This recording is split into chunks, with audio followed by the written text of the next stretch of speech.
সরাসরি সেই র্যালি, শুভেন্দু অধিকারী মনোনয়ন জমা দিচ্ছেন আর সেই র্যালিতে রয়েছেন অমিত শাহ। সুস্মিতা আছে আমার সঙ্গে এখান থেকে। সুস্মিতা, আমরা কথা বলছিলাম যে এই র্যালির তাৎপর্যপূর্ণ, কতটা তাৎপর্যপূর্ণ, এই র্যালি রাজনৈতিকভাবে কতটা গুরুত্বপূর্ণ। একটা বিষয় এখানে আলোচনা বা চর্চা জরুরি যে দক্ষিণ কলকাতার প্রার্থীরা বা দক্ষিণ কলকাতায় যারা ভোট চাইতে যাবেন বিজেপির হয়ে, তাদের কাছে হয়তো সবচেয়ে বড় জায়গা তৈরি হবে বা সবচেয়ে সমস্যার জায়গা তৈরি হবে যে বারবার তৃণমূল অভিযোগ করে এসেছেন যে বিজেপি মানে বহিরাগত একটা পার্টি, বিজেপি মানে দিল্লি থেকে নেতারা আসেন ভোটের সময়, পরবর্তীতে তাদের পাওয়া যায় না। কিন্তু যখন প্রার্থী মনোনয়ন জমা দিচ্ছেন সেইখানে এসে দিল্লি থেকে স্বরাষ্ট্রমন্ত্রী এসে দাঁড়িয়ে রয়েছেন, এটা বোধহয় অনেকটা চাঙ্গা করে ফেলবে। অন্তত সেই স্ট্র্যাটেজি কি নেওয়া হয়েছে?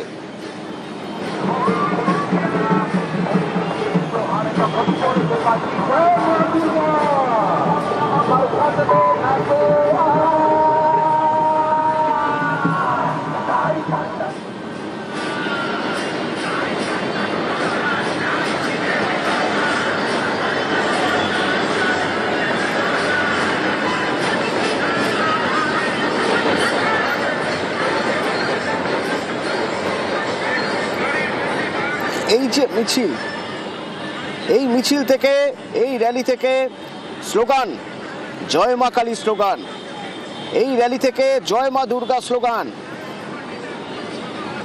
কেন্দ্রীয় স্বরাষ্ট্রমন্ত্রী অমিত শাহ এই মুহূর্তে মিছিলে রয়েছেন এবং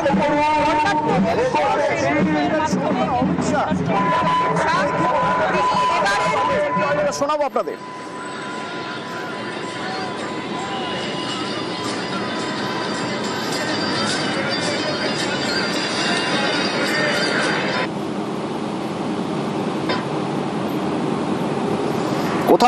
কোথাও একটা বাংলা দখলে কি ভবানীপুর শর্টকাট?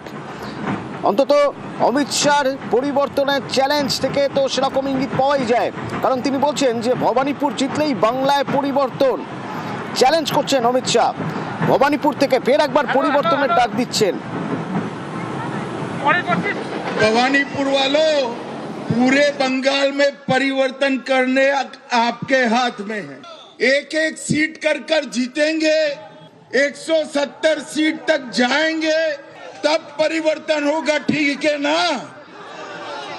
मगर मेरे पास एक शॉर्टकट है।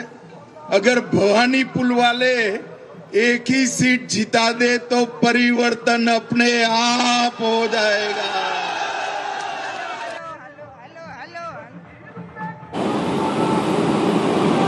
সুস্মিতা কি আমার কথা শুনতে পাচ্ছে?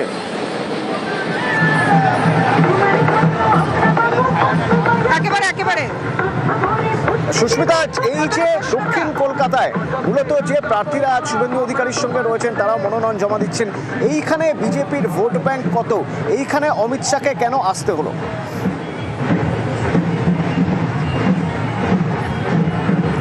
দেখো, দক্ষিণ কলকাতায় বিজেপি এবার অন্তত ভবানীপুর কিংবা রাসবিহারী কিংবা বালিগঞ্জ কেন্দ্রকে টার্গেট করেছে। তার একটা অন্যতম মূল কারণ হলো গতবার লোকসভা নির্বাচনে ওয়ার্ড ওয়াইজ অর্থাৎ বুথ ভিত্তিক তাদের যে ফলাফল বা ওয়ার্ড ভিত্তিক ফলাফল, সেখানে দেখা গেছে ভবানীপুর কেন্দ্রের বেশ কয়েকটি ওয়ার্ডে বিজেপি এগিয়ে আছে। তুমি যদি 24-এর লোকসভা নির্বাচনের নিরিখে দেখো, সেখানেও এই ফলাফল তোমারও মনে পড়বেই। তার কারণ ভবানীপুরের বেশ কয়েকটি ওয়ার্ড 77 নম্বর, 73 নম্বর, এই সমস্ত ওয়ার্ডগুলিতে বিজেপি কয়েকটি ভোটে এগিয়েছিল। এবং উল্লেখযোগ্য বিষয়, ভবানীপুর, বালিগঞ্জ এই সমস্ত কেন্দ্রে হিন্দু ভোট 40% এবং অবাঙালি হিন্দু ভোট সেটিও প্রায় 35 to 40%। সেই ভোটটাকে পোলারাইজেশন করে বিজেপি মূলত জেতার অঙ্ক কষছে।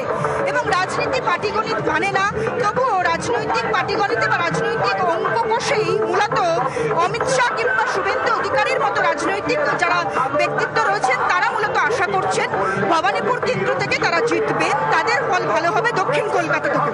কিন্তু গত 15 বছরের ইতিহাস দেখলে বোঝা যাবে এ রাজ্যের রাজনীতিতে অন্তত দক্ষিণ কলকাতা তৃণমূলের উত্থান পর্বের সাক্ষী। দক্ষিণ কলকাতা তৃণমূল কংগ্রেসের গড় বলেই খ্যাত। এবং যে ভবানীপুর কেন্দ্রে আজ নমিনেশন ফাইল করছেন শুভেন্দু অধিকারী, সেই ভবানীপুর কেন্দ্র মমতা বন্দ্যোপাধ্যায় মুখ্যমন্ত্রী, তার কেন্দ্র, তার ঘর, তার চেনা মাটি। মমতা বন্দ্যোপাধ্যায়ের খাস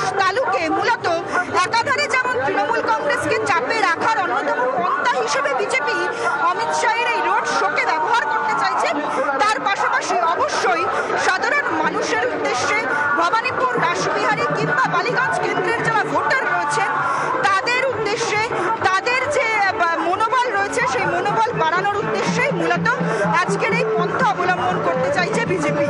এবং আরো উল্লেখযোগ্য বিষয় যে ভবানীপুর, বালিগঞ্জ, রাসবিহারী যে তিনটি কেন্দ্রের মনোনয়ন আজ অমিত শাহের উপস্থিতিতে পেশ হচ্ছে, শুধুমাত্র বঙ্গ রাজনীতির ইতিহাস নয়, যদি গোটা দেশের রাজনীতির ইতিহাস ঘাটা যায় তাহলে গুজরাট ব্যতীত কোনো কেন্দ্রেই অমিত শাহের উপস্থিতিতে এইভাবে নমিনেশন হয়েছে কিনা সেটা প্রশ্নাতীত।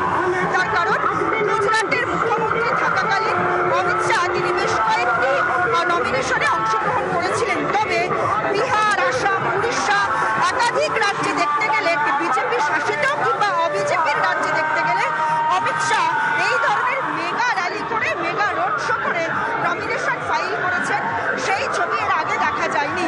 সুতরাং বঙ্গ রাজনীতির ঐতিহাসিক দিক বললে ভুল হয় না এবং বঙ্গ রাজনীতির ইতিহাসেই প্রথমবার হচ্ছে এই ধরনের ছবি।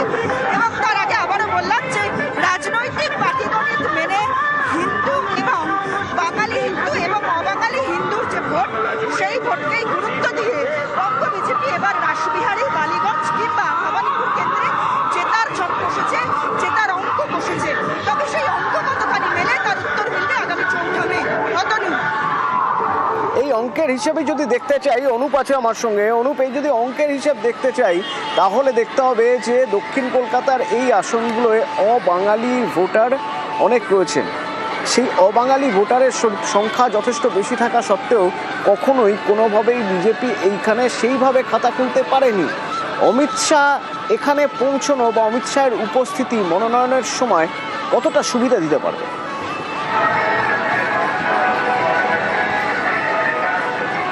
বিগত যে ভোট গিয়েছে সেই ভোটে কিন্তু কোনোভাবে অবাঙালি এই সমস্ত এলাকায় থাকলেও সেভাবে বিজেপি কিন্তু খাতা খুলতে পারেনি।